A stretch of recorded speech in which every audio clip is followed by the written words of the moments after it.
desculpa. Nada, queria que você pudesse falar como você lidou com essa ausência de última hora do jogador e se no seu plano inicial de jogo ele seria titular e você precisou adaptar. Sim, ele seria titular. Falei com ele antes do jogo do Vasco. Disse a ele o planejamento que eu tinha para ele nos próximos jogos.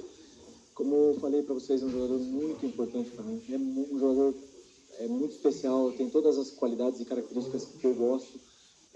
Tem a fase ofensiva, defensiva, sabe atacar espaço, mas também sabe jogar pressionado, sabe associar com os companheiros, é um jogador muito importante.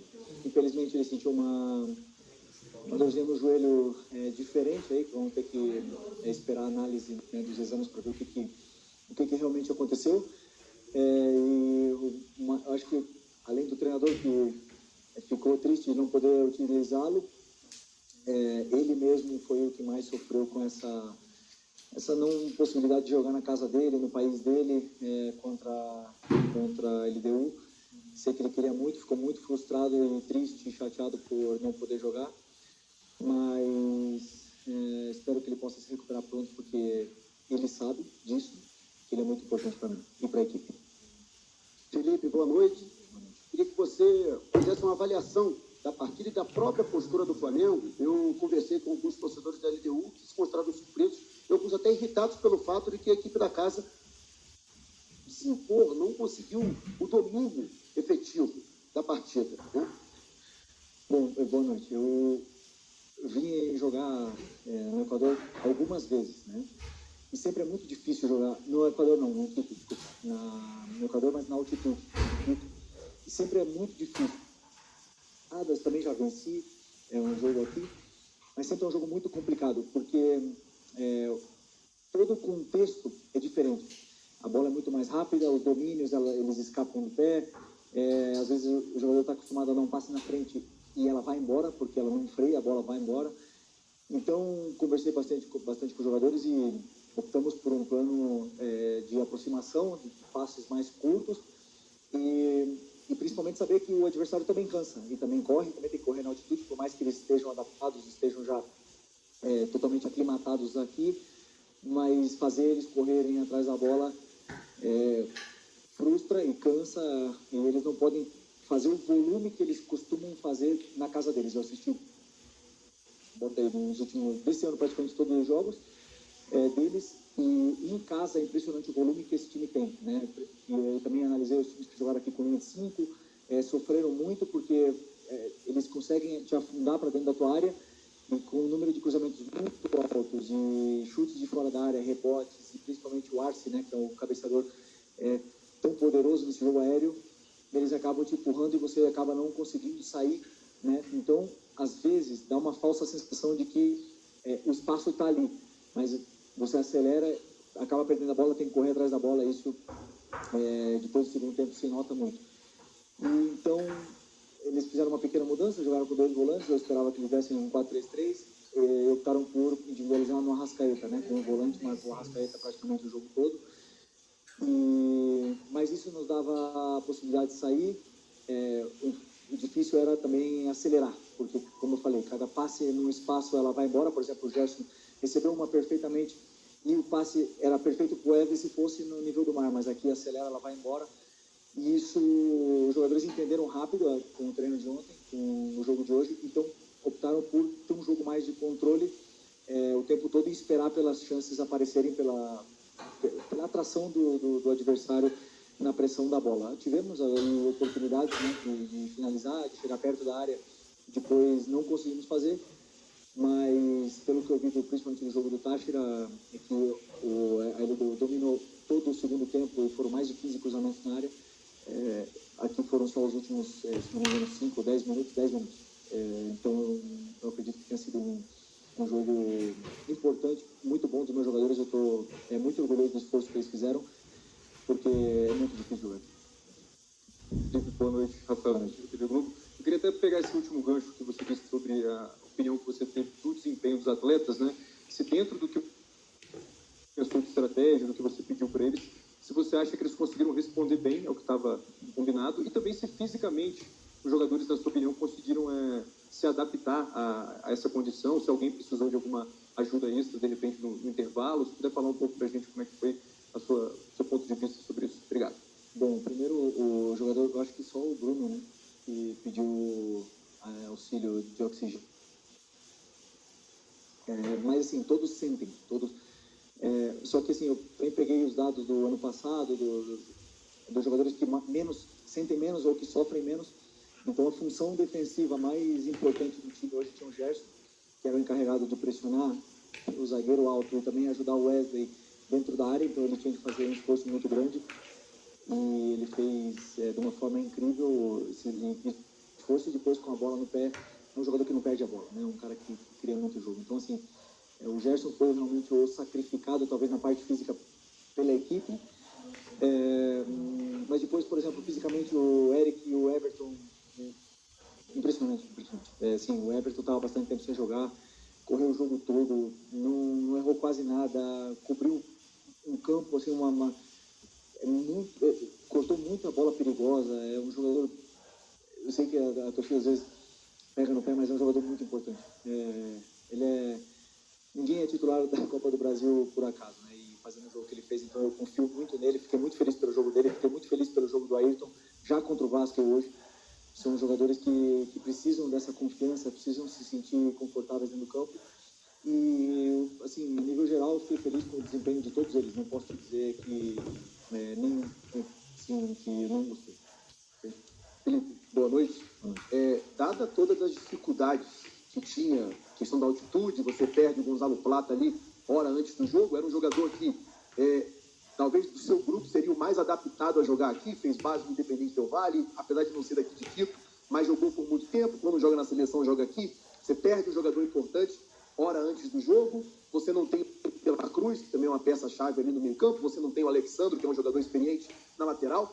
Queria saber de você o sentimento que você sai daqui, de ter ganho ou de ter perdido 2 pontos. Não, queríamos ter vencido.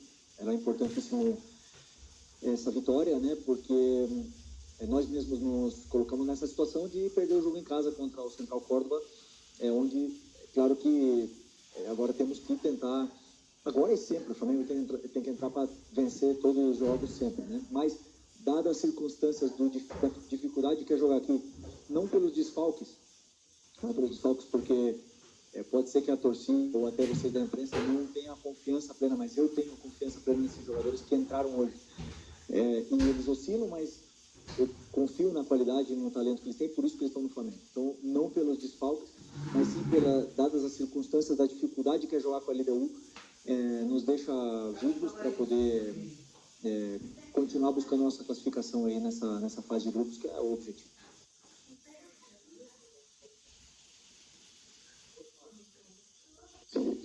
Aqui na frente, também boa noite. Gabriel Canapapa Azul, Rubro Revista Placar.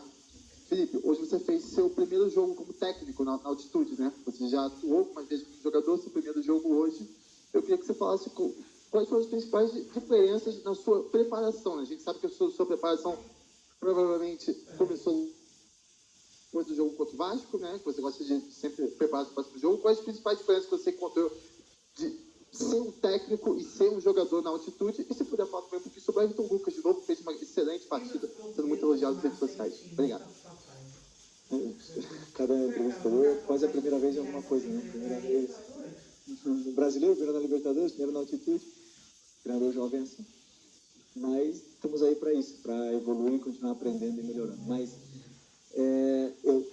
como eu respondi ao teu companheiro antes, o fato de eu ter jogado aqui e ter sido um dos jogadores que mais sofria com a altitude, me dá a possibilidade de dar alguns conselhos para os jogadores, conselhos não, algumas dicas, algumas pistas para os jogadores para poder se sentirem melhor. Mas é impossível, cada um tem uma adaptação, cada um sente de uma forma, cada um joga de uma forma, mas o plano de jogo, quando eu estudo o adversário, eu não posso olhar se está na altitude, se está no nível do mar. Eu olho o número dos jogadores, os sistemas, onde estão os espaços, onde estão as manipulações, e ali eu tento dar uma solução para os jogadores para eles poderem achar e se sentir mais confortáveis dentro do campo. Depois, a decisão dentro do campo são deles, se eles têm que acelerar, se eles têm que segurar mais o jogo, se se é o momento de chutar de fora da área, se é o momento de cruzar. Então, as escolhas são deles, né? Mas a única coisa que eu falo, assim, que eu tentei falar para eles o que eu achava de quando a gente jogava aqui, o que servia mais para a equipe. Mas a maioria deles já jogou aqui, sabe perfeitamente como é que é. Se sofre, não tem o que fazer, se sofre. Aqui você vem para sofrer. É impossível desfrutar do mesmo jeito que no nível do mar, né? Mas é uma dificuldade que temos pela frente, e essa é a beleza da Copa Libertadores, na minha opinião. Eu acho uma experiência bonita poder jogar no altitude. Desculpa, do Ayrton. Então, eu já elogiei ele depois do jogo do Vasco para ele, para o grupo também. O Ayrton precisava de um jogo sólido, um jogo onde ele dominasse a lateral outra vez, que ele se sentisse dono da posição, onde ele controlasse os tempos de ataque e de defesa, e contra o Vasco ele não errou passes, ele fez o time andar muito rápido, de uma forma rápida, depois ele deu uma solidez defensiva para a equipe, e principalmente a bola aérea no jogo da defesa, uma coisa que a própria torcida pegava no pé. Ele teve que marcar o Vegete praticamente todo o jogo, e ele fez perfeito. O tempo que ele durou, como eu falei, ele estava sem sequência, e é muito difícil o jogador desempenhar sem sequência. E aí hoje, com o jogador com confiança e com sequência, a gente vê o Ayrton que veio para o Flamengo, esse Ayrton que me deixou no banco, o Ayrton que é capaz de chegar na seleção brasileira, e pode muito mais. Nós vamos pouco a pouco dando esses pouquinhos de confiança para ele evoluindo aí e continuar crescendo junto com a equipe, que ele é muito importante para a gente. Aqui, boa noite. Letícia de Almeida pela Azul TV. Me permite fugir um pouquinho do tema do jogo, né, em si. A informação que saiu essa semana é que o Flamengo foi comunicado que o time da Turquia, o Göztepe, não vai exercer a opção de compra do meia Vitor Hugo. E, por consequência, ele vai retornar ao Flamengo. E aí a informação que saiu também na imprensa é que você teria dito que não conta com o jogador e que ele estaria sendo liberado para ser negociado. Queria que você explicasse, né, ou esclarecesse essa situação a respeito do meia Vitor Hugo. Obrigada. Não é verdade. Primeiro, ninguém nem mencionou o nome do Vitor Hugo para mim, na diretoria, nem o presidente, nem ninguém. Eu falo com o Boto diariamente, não foi em nenhum momento o assunto. Eu joguei com ele, eu gosto muito dele, é um jogador muito bom, importante, que não perde a bola, é um meia de muita qualidade, e que foi do Flamengo em 2022, parte de 2023 para o São Paulo. Ele foi praticamente titular na frente do Everton Ribeiro, e perdeu espaço em 2024 e optou por sair, né? Então, assim, a montagem de elenco, eu participo e dou opinião, mas a montagem de elenco não é minha. Se no dia de amanhã o Boto resolver trazer o Haaland sem falar comigo, eles podem fazer, claro, eles vão escutar minha opinião, eu vou falar, esse jogador encaixa mais ou menos, e eles vão fazer a montagem de elenco sempre da diretoria. Então, no caso do Vitor Hugo, não é verdade, é um grande jogador, eu não sabia de nada. Claro que virão reforços, os jogadores chegaram aqui para ajudar, outros que não estão tendo espaço e vão sair. Esse é o ciclo do futebol. Sempre o importante é que tenhamos um elenco bem compensado em todas as posições, para que aconteça o que aconteceu hoje. Perdemos 2 volantes, mas os 2 volantes que jogaram são... E perdemos um lateral e o outro é top, e ainda vai voltar, e essa concorrência faz eles crescerem. Hoje, por exemplo, para mim, o melhor zagueiro do Brasil até agora, que foi o Léo Pereira, ficou fora. Os outros 2 jogaram muito, então para mim isso ter um elenco completo e equilibrado na forma para eu poder depois escolher as peças e a equipe ser forte, independente das peças que faltam. Mas, repito, ninguém falou comigo do Vitor Hugo. Mentira o que falaram por aí. Espanhol, tá bom. Boa noite, Felipe Luiz. Se você poderia falar sobre o que vai voltar, o que vai mudar o próximo jogo com LDU no Rio de Janeiro, o próximo mês. Obrigada. Ok, espanhol, tá? Bueno, el LDU obviamente que está muy adaptado a jugar en su ciudad, en su casa, pero también saben jugar fuera, ¿no? Me imagino que va a ser un equipo que va a seguir intentando presionar, va a seguir intentando hacer su juego, que es un juego muy vertical, directo, sobre todo con muchos cambios de frente, de orientación y centros al área, y lecturas al espacio. Entonces, imagino que van a intentar aprovechar muy bien nuestras pérdidas para intentar tirar contras rápidas. Pero en nuestra casa, obviamente, tenemos que hacer un partido muy sólido, mucho más sólido de lo que hicimos con Córdoba, para poder ganar, porque, por supuesto, no es fácil. Un equipo que llega a la fase de grupo de Libertadores nunca es fácil de jugar. Hola, profe, ¿cómo le va? Luis Quiroz de Radio Marrón, le saluda, un gusto. Le salió a la perfección la planificación del partido, analizado. Usted incluso estudió mucho al rival fuerte que tiene Liga en la derecha cuando se junta Daniel de la Cruz y Brian Ramírez, marcan una diferencia notable. Pero prácticamente los tuvieron cubiertos, no un mano a mano no ganaron. ¿Salió a la perfección lo que usted quería venir a traer, llevarse un punto de Quito?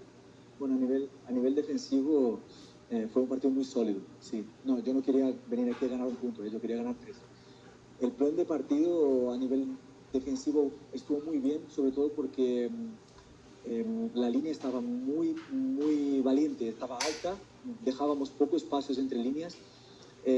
Con eso no tenían tiempo para girar el juego rápido y encontrar a este jugador que es súper peligroso, que es Ramírez, ¿no?